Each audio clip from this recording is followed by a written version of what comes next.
Hello everybody, my name is Devin and this is Adrian, and today we're going to be demonstrating for you just some basic ground level boxing work, some 101 skills for those of you who are maybe getting into boxing, or maybe you just prefer learning by yourself as opposed to with a coach or with gym members.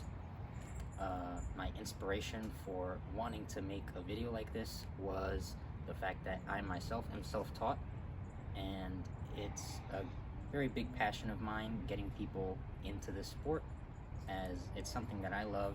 It's one of my biggest hobbies and it's something I enjoy.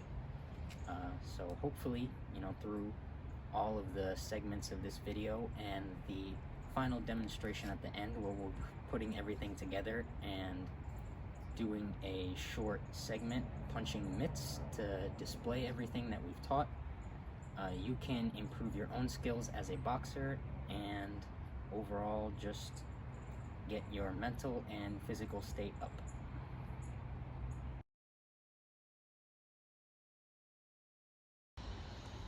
So first, for you guys, I want to demonstrate the basic groundwork for boxing footwork. At the start, it's not the most complicated concept, as your directional steps will simply be whichever way you are intending to go. You're going to lead with that foot and then follow with your other foot.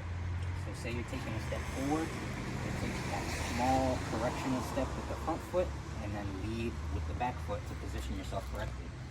If you're taking a back step, you'll want to back step with this rear foot and then drag the front back and follow it. Same thing with lateral movement. If you're taking a step out to your left and you're a righty, you just take this lead left foot and you position it out. And if you're pivoting off in an orthodox stance, so that means you're a righty, and you want to pivot with your left foot, you'll have to take this outside foot positioning. So notice how if you draw a line here between my foot and Adrian's foot, my leg is outside on that line and I'm able to drag my body weight and position myself at this angle. Another way to create an angle that would be for the inside would be to post and take a directional step the other way with your lead foot. So I'd be taking that inside position on that imaginary line, and then I'd be following with the rest of my body and twisting to create that new angle.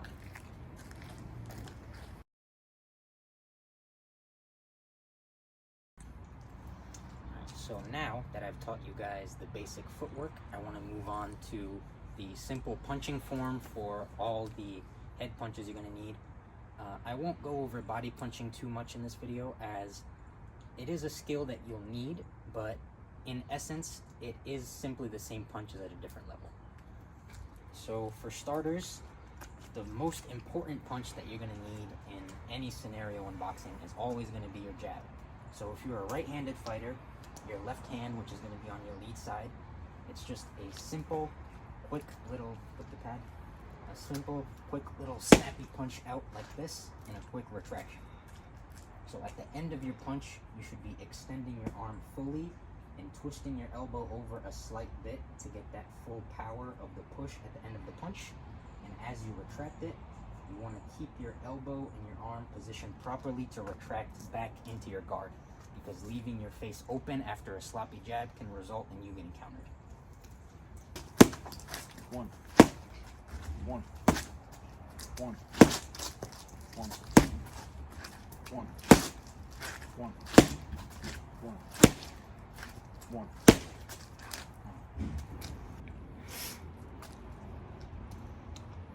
So the next punch I want to show off is going to be the cross, or the straight, whatever you want to call it, which will be the same type of straight to the target punch as the jab.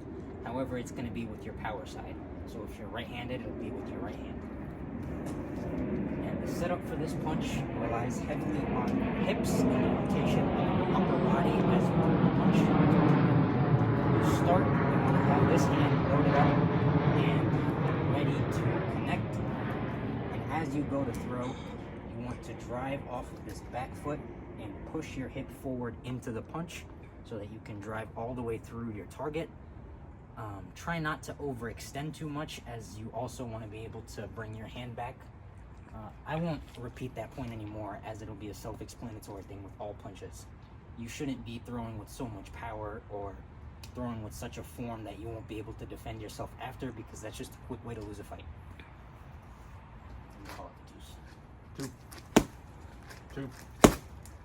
Two. 1, 2. 2.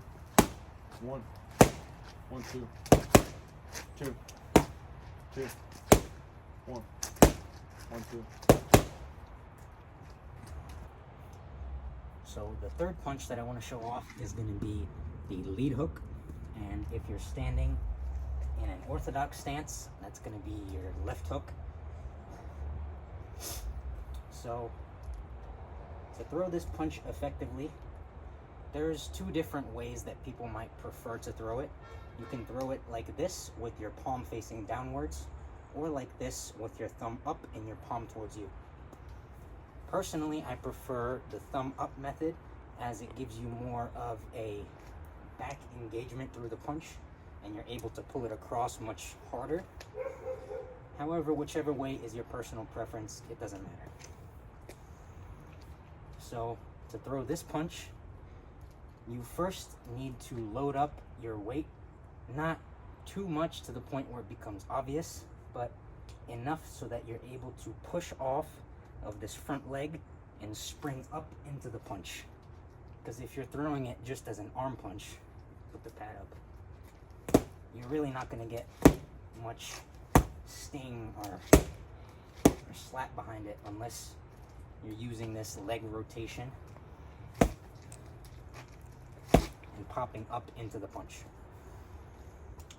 So another way that is just a sneaky variation to set up the hook is some guys like to go low when they're throwing their uppercuts, and if you just dip a little bit more exaggeratedly into that lead hook, you can make your opponent think that it's an uppercut, and you can come up with what's called a gazelle hook, which is simply just a hook with a hop step added in.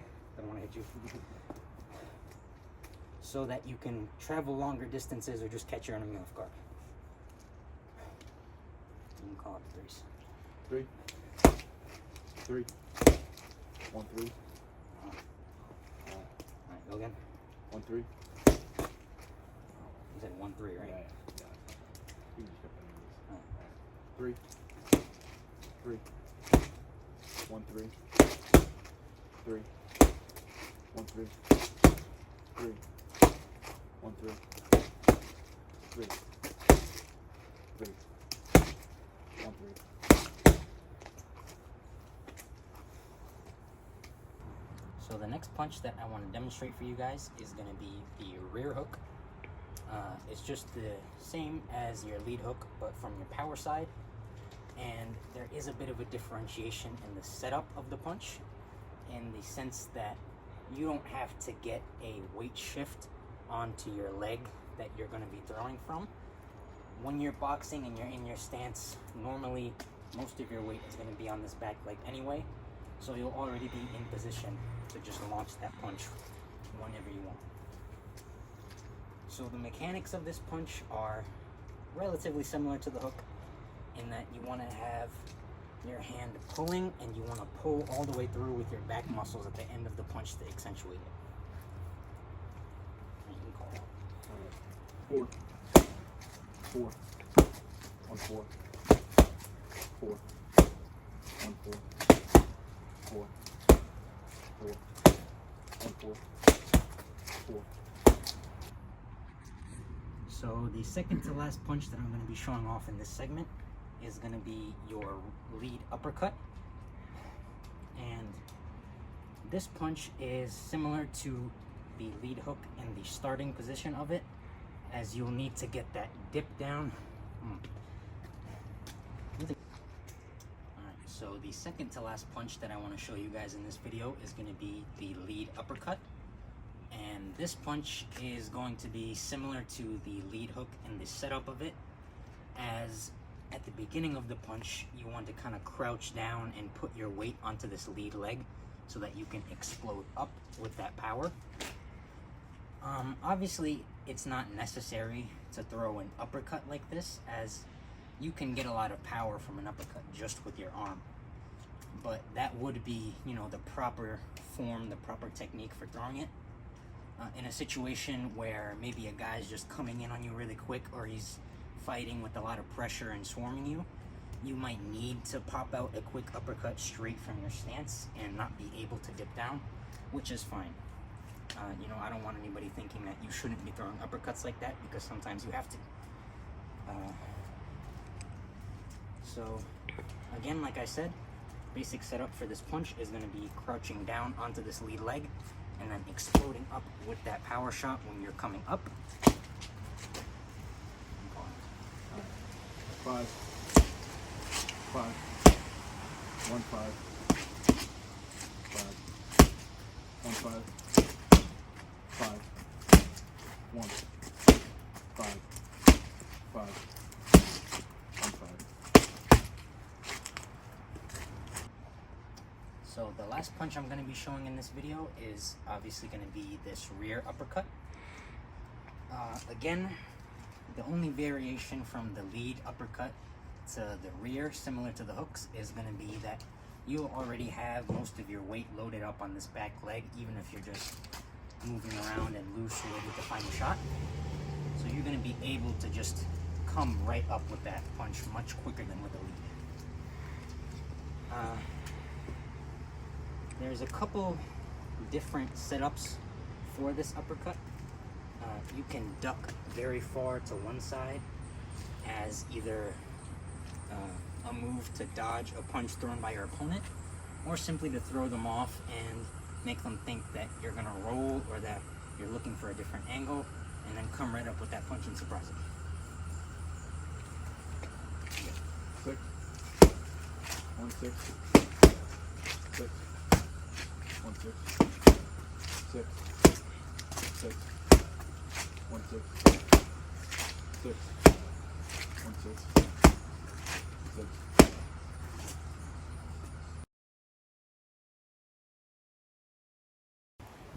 So the next thing that I want to show you all is how to do a basic defense in boxing, or the basic guard style, which would just be called a high guard. And that involves keeping both your arms closely tucked at your sides and not slouching, but crouching over a small bit so that you can minimize your overall target area and reduce the chance of you getting hit at all. So the arm level that you want to have in this guard is almost like you're holding binoculars. You want to keep your hands at your eye level and keep your elbows closely tucked into your rib cage, excuse me. So for this guard, it's not a surefire way to block punches, as obviously if I'm holding my arms at my sides, just punching through the straight, you can still get hit through the guard with a straight punch. So I'll just demonstrate quickly the different ways that you have to maneuver this guard in order to prevent getting hit from all different types of punches. So to start, I'll show how to block that straight and that jab. So you simply want to take your guard and turn your arms or your palms in towards your face so that you can tighten the space in between your arms and prevent punches from slipping through there. I'm going to try.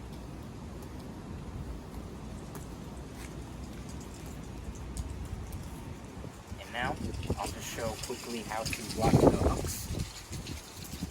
So to block the hooks, it's not that complicated, as your arms are already in proper position at your sides to be able to just tuck in and brace, and you'll block any shot coming from the side.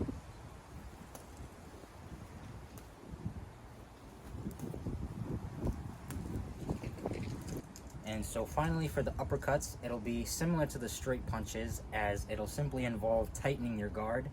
Although in this case, you want to tighten it a little bit more towards the bottom so that the punches can't sneak through and catch you on the chin, as an uppercut is still a very powerful punch.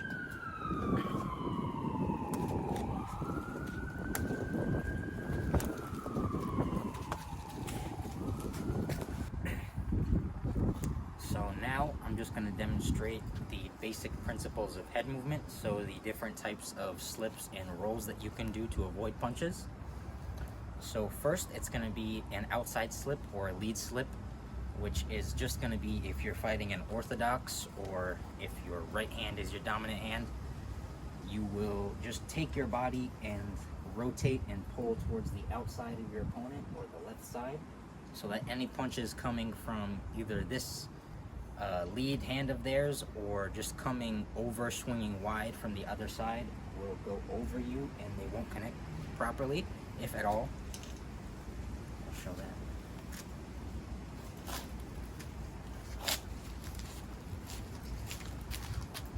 Alright, so the next slip is going to be the inside slip or the rear slip.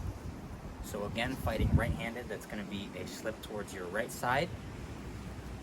So this is going to be less of a big movement compared to that outside slip, and it's going to be more of just a crouch down from whatever position you're already in. And this obviously is going to negate any strikes coming from their left side, as they're all going to wing over, and anything coming from this right side that's like overhand, big swinging power, again, isn't going to connect clean, even if it clips you on the top of your head.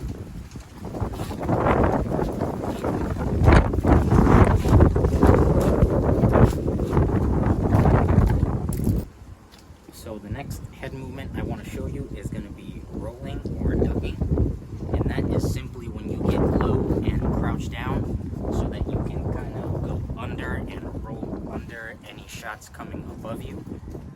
The only thing that this is going to be pretty detrimental for is uppercuts, as if you time or roll bad and you get hit with an uppercut as you're going down, that energy of you bringing your body down and the punch coming up is just going to be bad news for you.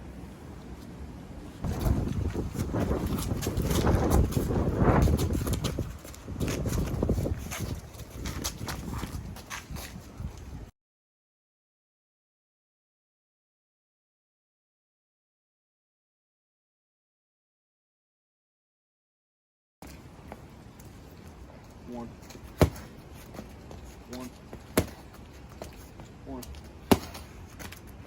Red.